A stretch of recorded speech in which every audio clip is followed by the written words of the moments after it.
So what kind of law do you practice and what's your name?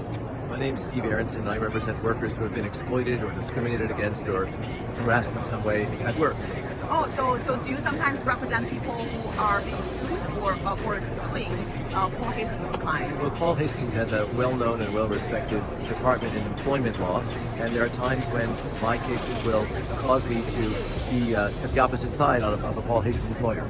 I see. So they don't represent the underdog. They represent the powerful, the people who has money, right? Well, they represent the employers. Okay. Oh, then employers, big company. Okay.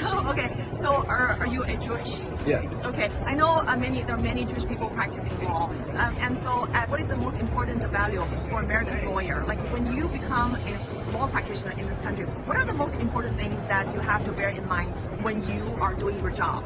So I'd say there are two critical values. Yeah. The first is the rule of law. Yes. What that means is that the law is supreme. No individual, however powerful, however wealthy, has more power than anyone else. If the law says that a powerful individual, or a very wealthy individual, or even a government individual, has done something wrong, has violated the rule of law, that person is held accountable and sometimes punished. It doesn't matter how famous, how wealthy, how powerful, or whether or not it's a government official.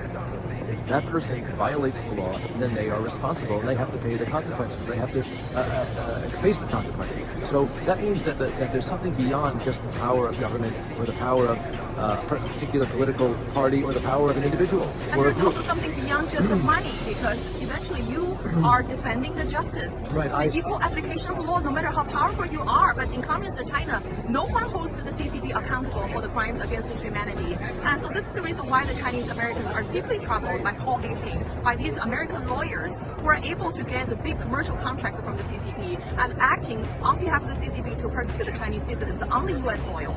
Well, you know, the rule of law protects all individuals. And in one of those protections is called due process, which means everyone gets the right to be heard, the right to have a defense, the right to state their case, and notice of what the accusations are. And that applies both to the weak and the undocumented and the new citizen, but it also applies to the strong and to the rich and to those who are citizens. So it applies to everyone. There should be no prejudice against the weak or against the strong.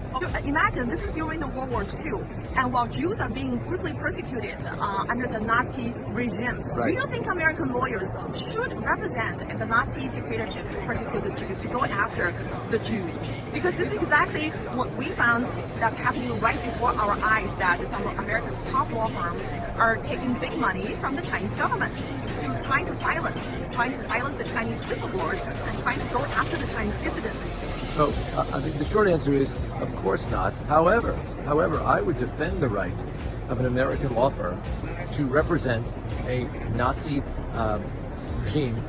In the sense, when I say represent, I mean they can have their day in court. They can have their right. They can be heard by a judge. Would I oppose them? With all my might. And during the World War II, the Jews, they don't have money. I mean, they don't even have a voice.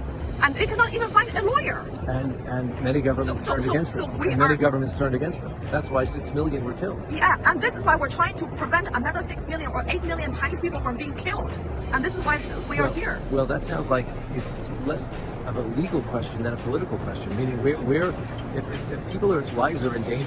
Yeah, right? our lives are at danger. How so? In communist China, if they wear a T-shirt saying "I'm a Chinese whistleblower," they will be immediately silenced and jailed and tortured and disappeared and tortured to death. That happens every day. Right. Well, then sanctions have to be brought against China. Exactly, and America has not sanctioned those Chinese government officials. And it seems like the Congress people and the people in government in the United States should be contacted, right? But listen, I think it's wonderful that you're bringing this to the public awareness.